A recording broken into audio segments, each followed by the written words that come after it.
Basically patient को infection तो viral है और एंटीबायोटिक बिना किसी पर्पज के वो खा रहा है।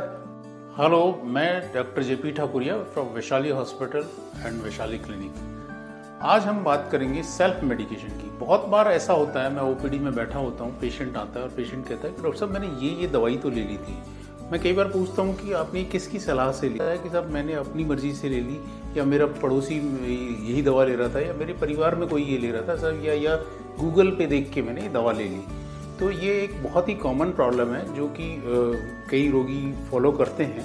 और सेल्फ मेडिकेशन से मतलब हो गया कि खुद की सलाह से या खुद के निष्कर्ष के आधार पर या किसी अपने परिचित के सलाह पर या गूगल सर्च के बेसिस पे अपनी किसी शारीरिक या मानसिक प्रॉब्लम के लिए किसी औषधि या दवाई का प्रयोग करना।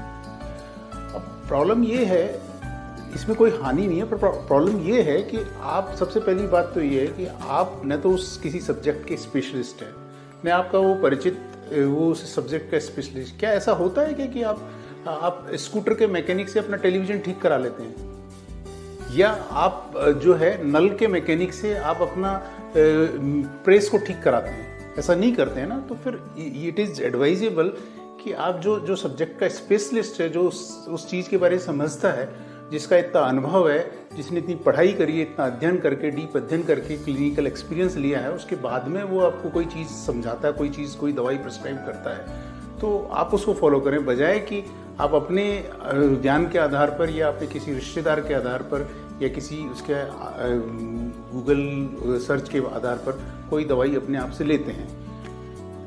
अब कई बार रोगी कहता है कि सब ले ली थी पर कोई फ़ायदा नहीं हुआ, या ले ली थी पर ठीक है। तो अब सवाल ये उठता है कि इस तरीके से सेल्फ मेडिकेशन करने से प्रॉब्लम क्या है?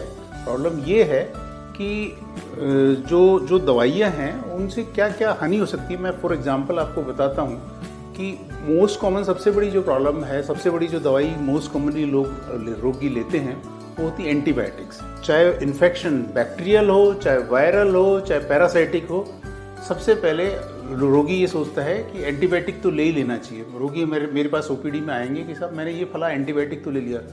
मैं उनसे कहता हूँ, अरे भाई तुम्हारा इन्फेक्शन बैक्टीरियल है, अगर बैक्टीरियल इन्फेक्शन है तो फिर भी एंटीबायोटिक समझ में आता है। और एंटीबायोटिक में भी अब किसी पर्टिकुलर बैक्टीरिया के लिए कौन सा बैक्टीरियल एंटीबायोटिक इफेक्टिव होगा, ये बहुत बार हम कल्चर सेंसिटिविटी से ही पता कर पाते हैं। जबकि रोगी वो अपनी मर्जी से वो एंटीबायोटिक ले लिया, उसने 5 दिन 7 दिन ले लिया, उसके प्रति जो है उस एंटीबायोटिक के प्रति रेजिस्टेंस क्रिएट हो गई, आगे के लिए भी नुकसान हो गया।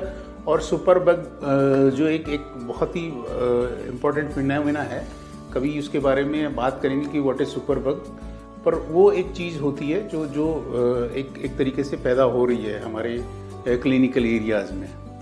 तो बेसिकली पेशेंट को इन्फेक्शन तो वायरल है और एंटीबायोटिक बिना किसी पर्पज़ के वो खा रहा है। पेशेंट कई बार क्या है कि दर्द की दवाई, बहुत कॉमन, पहले बीच में बहुत ज़्यादा चला था कि हरे पत्ते की गोली। अब हरे पत्ते की गोली रोगी ले तो लेता है, पर उसको ये पता नहीं है कि उसकी किडनी की प्रॉब्लम है, उसके डायबिटीज़ की प्रॉब्लम है, और उसमें वो हरे पत्ते की गोली कितना नुकसान कर रही है। या पेशेंट को गैस्ट्रिक प्रॉब्लम है, पेशेंट को अल्सर है, और उसमें वो हरे पत्ते की गोली खा ली और उसके बाद में उसके पेट का परफोरेशन हो गया, हाथों का परफोरेशन हो गया, हाथों में छेद हो गया, तो कितना डिजास्ट्रस हो सकता है। तो इसलिए आप लोगों से निवेदन है कि सेल्फ मेडिकेशन नहीं करें। और एक सबसे बड़ी बात है, बहुत ही इम्पॉर्टेंट चीज़ है कि भाई आप क्या ऐसा करते हैं क्या कि कार के मैकेनिक से आप अपना जो है टेलीविज़न ठीक करा लेते हैं? नहीं करते ना। तो फिर बेहतर है कि आप अपने किसी जो आपके सब्जेक्ट स्पेशलिस्ट है, जो आपके स्वास्थ्य की देखभाल करता है, उसी की सलाह से आप दवाई लें। मेरा सभी रोगियों से नम्र निवेदन है कि ये सेल्फ मेडिकेशन आप नहीं करें, और जो है किसी स्पेशलिस्ट की सलाह से ही दवा लें और पूरा कोर्स लें।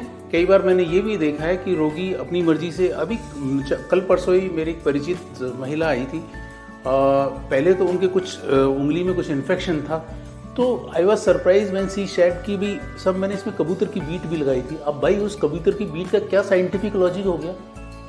कई बार पेशेंट जो है हल्दी लगा लेते हैं तो उसका साइंटिफिक लॉजिक समझ में आता है कि भाई हल्दी एक एंटीसेप्टिक है, उसका लॉजिक समझ में नहीं आता है कि कबूतर की बीट लगाई। और उसके बाद में जब मैंने उनको दवा प्रिस्क्राइब करी तो दवा एंटीबायोटिक प्रिस्क्राइब किया तो उन्होंने 3 दिन बाद में उसको बंद कर दिया।